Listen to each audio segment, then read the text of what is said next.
اگر روزہ تقوی کا سبب نہیں بن رہا تو پھر سمجھ لو کہ کوئی کمی رہ گئی ہے، پھر بھوک پیاس ہی کاٹ رہے ہیں۔ تقوی کی نہضت یہ روزے کا نتیجہ ہے جو بندہ مومن کو نصیب ہوتا ہے۔ اور تقوی کیا ہے؟ تقوی کے بارے میں اہل علم نے بہت کچھ لکھا، لیکن ایک سادہ تعریف تقوی کی یہ ہے: جہاں تمہارا رب تمہیں دیکھنا چاہتا ہے تم وہاں پائے جاؤ، اور جہاں تمہارا رب تمہیں نہیں دیکھنا چاہتا وہاں نہ پائے جاؤ۔ یہ تقوی ہے۔ تمہارا رب تمہیں بدی کی جگہوں پہ نہیں دیکھنا چاہتا، مسجد میں دیکھنا چاہتا ہے۔ تمہارا رب تمہیں تلاوت کلام مجید کرتا ہوا دیکھنا چاہتا ہے۔ تمہارا رب تمہیں ذکر و فکر میں مشغول دیکھنا چاہتا ہے۔ تمہارا رب تمہیں خیر کی راہوں میں دیکھنا چاہتا ہے۔ تمہارا رب تمہارے ہاتھ کو کسی یتیم کے سر پہ دیکھنا چاہتا ہے۔ تمہارے ہاتھ پہ جور و جبر، ظلم اور زیادتی نہیں دیکھنا چاہتا۔ تمہارا رب تمہیں اچھائی کی راہوں میں دیکھنا چاہتا ہے۔ تمہارا رب نہیں چاہتا کہ تمہاری نظر بدکار ہو۔ تمہارا رب چاہتا ہے تمہاری آنکھ کھلے تو سامنے قرآن کے اوراق ہوں۔ تمہارا رب تمہیں خیر کی جگہوں پہ دیکھنا چاہتا ہے۔ یہ تقوی کا جمال ہے جو بندہ مومن کو نصیب ہوتا ہے۔ آپ کو دھکے سے مسجد میں اپنے آپ کو نہیں لانا پڑتا، بلکہ آپ کا دل شوق فراواں کے پر لگا دیتا ہے آپ کو، اور آپ اڑ کے مسجد کی طرف آ رہے ہوتے ہیں۔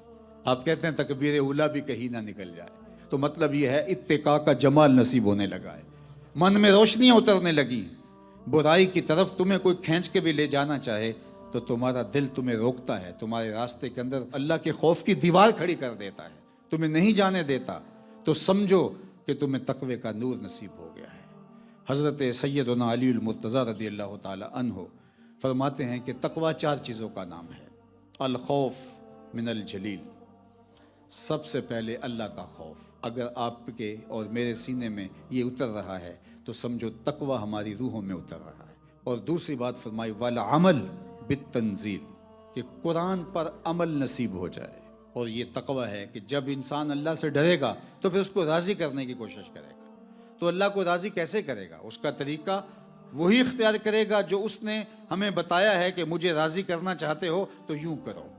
یہ کتاب ہے تمہارے سامنے، اس کے مطابق عمل کرتے چلے جاؤ۔ سیکھنا ہے اس کتاب پر عمل کو تو تمہارے سامنے رسول رحمت کی ذات رکھی ہے۔ حضور کی چوکھٹ پہ آؤ اور سیکھو کس طرح کتاب پہ عمل کیا جاتا ہے۔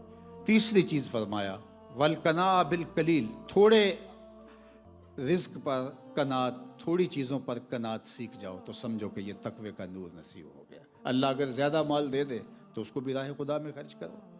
اگر اللہ نے تمہیں زیادہ دے دیا ہے، تمہاری ضرورت سے زیادہ، تو مالک بن کے نہ بیٹھ جاؤ، امین بن کے بیٹھنا۔ تم امین ہو اس مال پر، تم ان لوگوں تک ان کی ضرورتوں کو پورا کرنے کے لیے پہنچاؤ کہ جن کے پاس مال نہیں ہے۔ اور ماہ صیام میں تو خاص طور پہ ہمیں مال راہ خدا میں بانٹنا چاہیے جس کو اللہ نے عطا کیا ہے۔ اللہ کے محبوب صلی اللہ علیہ وآلہ وسلم ماہ صیام میں یوں خیرات کرتے تھے جیسے چلتی ہوئی ہوا تھی۔ ان کا دست کرم تو پہلے ہی کشادہ تھا، لیکن حضور کی سخاوت فزوں تر ہو جاتی اور چلتی ہوئی ہوا کی طرح حضور خیرات فرمایا کرتے تھے۔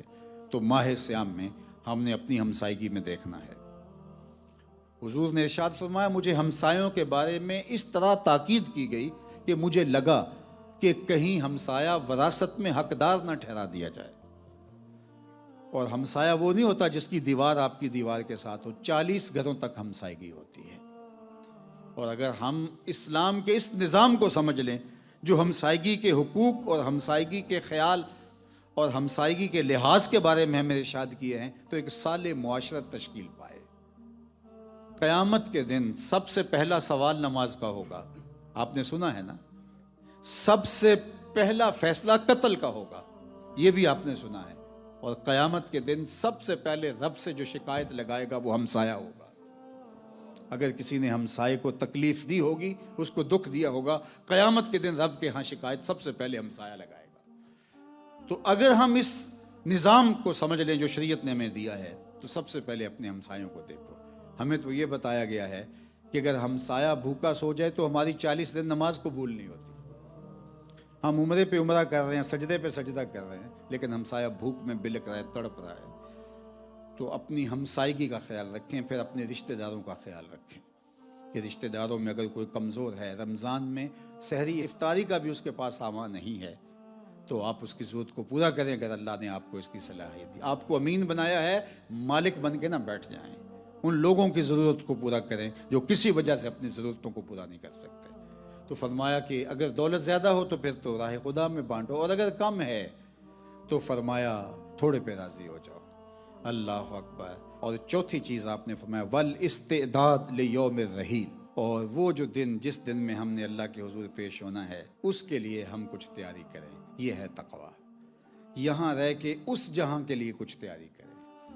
میں اور آپ جو زندگی کاٹ رہے ہیں، گزار رہے ہیں، لمحہ لمحہ موت کے قریب ہو رہے ہیں، ہم یہ دیکھیں کہ کیا اعمال کا ذخیرہ کیا ہے، کیا تیاری کر رکھی ہے. اگر تو ہم نے کر رکھی ہے تو مبارک ہو، اور اگر ہمارے پلے کچھ بھی نہیں ہے، اللہ اکبر. نمازیں ہیں تو وہ بھی خیالوں اور وسوسوں سے بھری ہوئی.